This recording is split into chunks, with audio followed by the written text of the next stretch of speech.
देविका देवेंद्र शर्मा मंगलमुखी, जो धौलपुर राजस्थान से हैं और लखनऊ ट्रांसजेंडर वेलफेयर बोर्ड में हैं।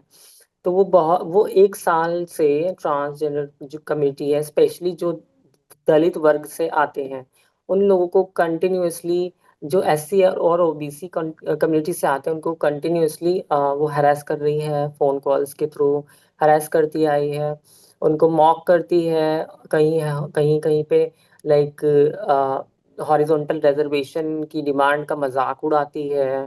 आप ये सोचो कि ट्रांसजेंडर कम्युनिटी का वल्नरेबिलिटी इतनी ज्यादा है कि एक तो हमारे पास फैमिली सपोर्ट नहीं है, ऊपर से इतना कास्टिज्म भी फेस करते हैं, ट्रांसफोबिया भी फेस करते हैं, सोशल एक्सक्लूजन भी फेस करते हैं, और सरकारों का ऐसा रवैया भी फेस करते हैं, अपनी कम्युनिटी का ऐसा भेदभाव भी फेस करते हैं। सब फेस करने के बाद अब हम जाएं तो कहाँ जाएं?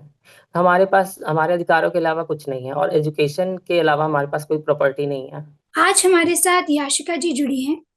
याशिका जी एक दलित ट्रांसजेंडर कम्युनिटी की एक्टिविस्ट है जो हॉरिजॉन्टल रिजर्वेशंस के लिए आवाज उठाती हैं। याशिका जी अपने बारे में कुछ बताइए। सबसे पहले सबको नमस्कार। मेरा नाम यशिका है और मैं एक दलित ट्रांसजेंडर एक्टिविस्ट हूँ। मैं बेसिकली सहारनपुर से बिलोंग करती हूँ, और इससे पहले मैंने मास्टर्स किया है ह्यूमन राइट्स एंड ड्यूटीज़ से, पंजाब यूनिवर्सिटी से। और अभी मैं रिसेंटली मैं स्टूडेंट हूँ और मैं तैयारी कर रही हूँ सीयूईटी एंट्रेंस के लिए। और साथ ही साथ मैं हॉरिजॉन्टल रिजर्वेशंस की डिमांड जो ट्रांसजेंडर कम्युनिटी में जो इस वक्त समय के अनुसार बहुत ज़रूरी है इस टाइम के लिए, तो उसकी मैं बहुत टाइम से आवाज़ उठा रही हूँ उस चीज़ के लिए। तो ये मेरा प्रोफेशन है। याशिका जी हाल ही में आपने यूपी ट्रांसजेंडर वेलफेयर बोर्ड की देविका मंगलमुखी के खिलाफ national commission for schedule caste में कंप्लेंट करी थी। इसकी क्या वजह है? सबसे पहले तो जो national commission for scheduled caste में मेरे कंप्लेन करने की वजह जो है, वो जो मेंबर है, जो एडवाइजर है बोर्ड की, लाइक देविका देवेंद्र शर्मा मंगलमुखी, जो धौलपुर राजस्थान से हैं और लखनऊ ट्रांसजेंडर वेलफेयर बोर्ड में हैं। तो वो 1 साल से ट्रांसजेंडर जो कमेटी है, स्पेशली जो दलित वर्ग से आते हैं, उन लोगों को कंटिन्यूअसली, जो एससी और ओबीसी कम्युनिटी से आते हैं, उनको कंटिन्यूअसली वो हरास कर रही है, फोन कॉल्स के थ्रू हरास करती आई है, उनको मॉक करती है, कहीं कहीं कहीं पे लाइक हॉरिजॉन्टल रिजर्वेशन की डिमांड का मजाक उड़ाती है। तो कहीं कहीं मेरे चैनल के, जो मैं अपना इंस्टाग्राम पेज चलाती हूँ, उस पे आके मुझे जाहिल, you are a fake person, इस तरह की अ, भाषा का प्रयोग करती है। क्योंकि वजह इसकी यही है क्योंकि मैं जो है क्षैतिज आरक्षण पे काम करती हूँ, और एक तरह से मैं ये भी बता रही की कोशिश कर रही हूँ कि किस तरीके से जो जाति है, जो कास्टिज्म है, जो जातिवाद है, वो ट्रांसजेंडर कम्युनिटी के अंदर बहुत टाइम से है, वो छुपा हुआ था और आज लोग बोल रहे हैं क्योंकि उनके पास अभी एजुकेशन की जुबान है, वो पढ़ रहे हैं, तो वो अभी जितना अवेयर होते हैं तो वो बोल रहे हैं। सेम ऐसे ही मैंने 1 साल से मैं और मेरे जो ट्रांस एक्टिविस्ट हैं, स्पेशली जो हॉरिजॉन्टल रिजर्वेशन पे काम कर रहे हैं, वो एक वक्त से परेशान है इस ये हरासमेंट के रिगार्डिंग, मतलब हरास हो रहे हैं। तो इसी के चलते मैंने फिर national commission for scheduled caste में जो है कंप्लेन फाइल किया है। और साथ ही साथ में मैं लाइक, और मैं और मेरे जो साथी एक्टिविस्ट है, हम सभी लोग जो हैं, वो इस जो डिमांड है उस पर हम लोग दृढ़ता पूर्वक काम कर रहे हैं बस। और ये चीज़ है। याशिका जी अभी देविका जी ने 5 दिन बाद ही, जब आपने कंप्लेंट दर्ज करी थी, उसके 5 दिन बाद ही उन्होंने लखनऊ पुलिस में आप और आपके साथियों के खिलाफ एक एफआईआर भी दर्ज करी थी। इसकी क्या वजह है? ये क्यों हुआ? हाँ, हाँ, ये चीज़ लाइक एक कंप्लेन, एफआईआर फाइल की गई है लखनऊ से। और लाइक उसके पीछे की वजह, सबसे पहले हमें वो बैकग्राउंड जानना पड़ेगा कि मुझे लखनऊ बुलाया किस लिए गया था। मैंने एक लाइक एक मैंने एक रिप्रेजेंटेशन दिया था यूपी पुलिस को अ, कि जो पुलिस बॉडीज है उसके अंदर ट्रांसजेंडर के रिगार्डिंग जेंडर सेंसिटाइजेशन प्रोग्राम्स होना चाहिए, क्योंकि पुलिस का सेंसिटाइजेशन होना बहुत ज़रूरी है। तो वो मेरा लेटर एक्सेप्ट हुआ, और उसके बाद पहली बार उत्तर प्रदेश के मुख्यालय जो 1090 चौराहा है, वहाँ का जो हेडक्वार्टर है, वहाँ पर वो प्रोग्राम 23 तारीख में हुआ। और उसमें मुझे बुलाया गया as a guest, as a speaker. वहाँ पे मैंने पूरा एक लेक्चर दिया जेंडर सेंसिटाइजेशन के थ्रू। पूरा एक सेमिनार था, वर्कशॉप था, उसको मैंने बहुत अच्छे तरीके से वहाँ पे किया।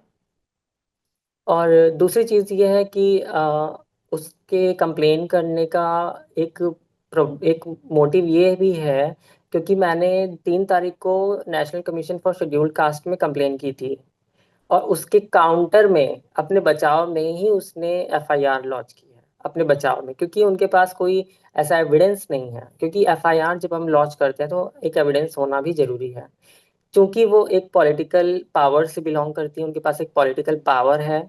सो उसका वो इस्तेमाल करते हुए उन्होंने वो एफआईआर लॉन्च की है। क्योंकि जो है उनके जो उन्होंने, जब आप वो कंप्लेन पढ़ोगे तो आपको दिखेगा कि उसमें एलिगेशंस बिल्कुल बेतुका लगा लगा हुआ है, क्योंकि सारे जो एक्टिविस्ट हैं वो कहीं ना कहीं हॉरिजॉन्टल रिजर्वेशन से जुड़े हुए हैं। और सभी एक्टिविस्ट जो हैं, कोई चेन्नई से संबंध रखता है, तो चेन्नई के लोग। और आप यकीन नहीं करोगे कि लाइक 2500 2600 रुपए के लिए कि चोरी कर लिए और धमकी दे रहे हैं। मतलब 2500 रुपए के लिए कोई इंसान चेन्नई से, कोई दिल्ली से 2500 रुपए के लिए और तुम्हारे पॉकेट में से निकालने के लिए आएगा। मतलब ये सेंस बनता ही नहीं है। सो मतलब जब वो पूरी हम एफआईआर की कॉपी देखते हैं, उस पढ़ के ही हंसी आती है, और पता लग जाता है कि फेक है। और दूसरी चीज ये भी एक प्रॉब्लम, एक ही रीजन है कि किस तरीके से मतलब कास्ट का जो डोमिनेंस है वो दिखता है, अब दिखने लगा है। इस कंप्लेन से ये कास्ट का डोमिनेंस दिख रहा है, क्योंकि उनके पास अब लॉजिकल ग्राउंड्स खत्म हो गया है। क्योंकि हमारे पास पूरा इस पर रिसर्च भी है हॉरिजॉन्टल रिजर्वेशन के रिगार्डिंग, कई टाइम से कोर्ट के ऑर्डर्स भी आ रहे हैं, और कि क्षैतिज आरक्षण को लेकर के। क्योंकि सरकार जो है अ, अभी तक भी, चाहे वो केंद्र सरकार हो चाहे वो राज्य सरकार है, वो अभी तक 14 साल से सोती आ रही है। जबकि नालसा जजमेंट 2024 में पास हुआ था, आज तक सरकारें सो रही है। हम जो लोग पढ़ने वाले ट्रांसजेंडर है, वो कब तक, जब वो रोजगार में नहीं आएंगे, तब तक वो लगता है मेरे ख्याल से तो ऐसा कोई एम्पावरमेंट ट्रांसजेंडर के लिए नहीं हो पाएगा, जब तक वो एक पोजीशन में नहीं आ जाते, जब तक वो डीसी डीएम बन के नहीं आएंगे। हमने सुना है कि ट्रांसजेंडर सब इंस्पेक्टर, जो पहली सब इंस्पेक्टर बनी है वो तमिलनाडु से थी, अभी रिसेंटली बिहार में बनी है। तो उत्तर प्रदेश में क्यों नहीं है? उत्तर प्रदेश पुलिस की भी भर्ती हुई है, ट्रांसजेंडर समुदाय के लोग डिमांड कर रहे हैं। उत्तर प्रदेश की भर्ती में ट्रांसजेंडर समुदाय कौन से समय में उनकी भर्तियां निकलेंगी, उनकी भर्तियां कब निकलेंगी? अभी उत्तर प्रदेश सरकार 20% क्षैतिज आरक्षण महिलाओं को देती है, लेकिन ट्रांसजेंडर समुदाय के लिए 1% भी आरक्षण नहीं है। हर किसी को आरक्षण दिया जा रहा है, 10% ईडब्ल्यूएस को मिलता है, ट्रांसजेंडर कम्युनिटी को 1% नहीं मिलता है। अगर आप 2011 की जनगणना उठाएंगे तो सिर्फ मात्र उत्तर प्रदेश में 1,30,000 के आसपास ट्रांसजेंडर सिर्फ यूपी में है। 2011 की बात है। और आज अगर आंकड़ा देखें, अभी तो पॉपुलेशन वो हुआ नहीं है, लेकिन जब होगा वो निकले वो 8 से 10 लाख के करीब सिर्फ यूपी का निकल के आएगा, वो जनसंख्या जो है ट्रांसजेंडर लोगों की। सो अगर हम 1 लाख के आसपास माने, तो एटलीस्ट 1% हॉरिजॉन्टल रिजर्वेशन बनता है ट्रांसजेंडर लोगों का, अगर पॉपुलेशन के हिसाब से अगर हम माने तो, क्योंकि 1% से कम नहीं दे सकते। सो ये भी एक वजह है कि किस तरीके से एक अपना वो लॉजिकल, कहते हैं ना, वो लॉजिक ना होने को, उस चीज को छुपाने के लिए किस तरीके से एफआईआर का यूज किया है, ताकि ये लोग एफआईआर के थ्रू अपनी जो आवाज है उसको बंद कर दें। और यही आपने देखा होगा कि यूपी में दलित, चाहे महिला हो चाहे दलित कोई भी हो, उसके साथ किस तरीके का व्यवहार होता रहा है, उसके साथ बलात्कार जैसे केसेस किस तरीके से होते आए हैं। उत्तर प्रदेश का वैसे भी नाम खराब है, आप सबको पता है कि दलितों के साथ अत्याचार, दिन दहाड़े अत्याचार होता है, बलात्कार होता है, कुछ भी हो जाता है, हमें कुछ नहीं पता। और आज भी मैं ये दावे से कहती हूँ, क्योंकि मेरे साथ और भी मेरे दलित समाज के लोग हैं, वो सारे आज डर में जी रहे हैं। ट्रांसजेंडर जो समुदाय के लोग हैं वो डर में जी रहे हैं कि कहीं ये हम लोग को, कहीं आगे आने वाले टाइम पे हम लोग को मार ना दे, मरवा ना दे। क्योंकि कुछ भी हो सकता है, मुझे अपनी भी कोई गारंटी नहीं है। मैं आज ये इंटरव्यू दे रही हूँ, कल मेरे साथ क्या हो जाए मुझे इसका भी कोई गारंटी नहीं है। तो इस तरीके से हमारे अंदर डर बनाया जा रहा है इसके थ्रू। याशिका जी, अभी आपने बताया कि दलित समाज में खास करके ट्रांसजेंडर लोगों को कितनी समस्याओं का सामना करना पड़ता है। तो क्या हॉरिजॉन्टल रिजर्वेशन इस समस्या को किस हद तक सुलझा सकता है, और आपकी सरकार से और क्या मांग है हॉरिजॉन्टल रिजर्वेशंस के अलावा? बिल्कुल। लाइक एक, एक बात डॉक्टर भीमराव अम्बेडकर नीति ने कही थी कि एजुकेशन जो है वो शेरनी का दूध है, और जो उसको पीता है वो दहाड़ता है। तो ये पावर जो है वो एजुकेशन की है। इसे अगर ये पावर एजुकेशन का ना होती तो आज हमारा समुदाय आज बोल नहीं रहा होता। और अपने ट्रांसजेंडर समुदाय आज इतना अपने राइट्स के बारे में जानने लगा है, किस लिए? Just because of education. तो इसलिए किस तरह से क्षैतिज आरक्षण आज जरूरी हो गया है, क्योंकि जब तक हम किसी पोजीशन में नहीं आते हैं, जब तक कोई ट्रांसजेंडर व्यक्ति किस तरीके, जब डीसी नहीं बनेगा, जब जब तक एडीसी नहीं बनेगा, जब तक वो एक ऐसी पोजीशन में नहीं आता है, हमें तब तक मुझे लगता है एम्पावरमेंट होगा नहीं। और ट्रांसजेंडर कम्युनिटी को अगर भिक्षावृत्ति से निकालना है तो उनको शिक्षा और रोजगार की तरफ जोड़ना होगा। ये मेरा मानना है। और हमारी जो मांगे हैं, उत्तर प्रदेश सरकार हो चाहे केंद्र सरकार हो, कि ट्रांसजेंडर व्यक्तियों के लिए 1% हॉरिजॉन्टल यानी कि क्षैतिज आरक्षण की हमारी मांग है। उसके अलावा भारत में चल रहे और उत्तर प्रदेश सरकार में चल रही जितनी भी जितनी भी कल्याणकारी योजनाएं हैं जो बाकी लोगों के लिए अवेलेबल है, ट्रांसजेंडर के लिए उसमें भी आरक्षण होना चाहिए। क्योंकि सभी को यहाँ जनधन योजना के अकाउंट खुला हुआ है, सबका कि यहाँ पे श्रम योजना खुला हुआ है, किसी का मनरेगा कार्ड बना हुआ है, लेकिन हमारे लिए कौन सा कार्ड है? हमारे इवन मैं आपको रियलिटी बताऊं तो मैंने मास्टर्स के दौरान स्कॉलरशिप, स्माइल योजना के तहत स्कॉलरशिप का आवेदन किया था, लेकिन स्कॉलरशिप मेरी आज तक नहीं आई है।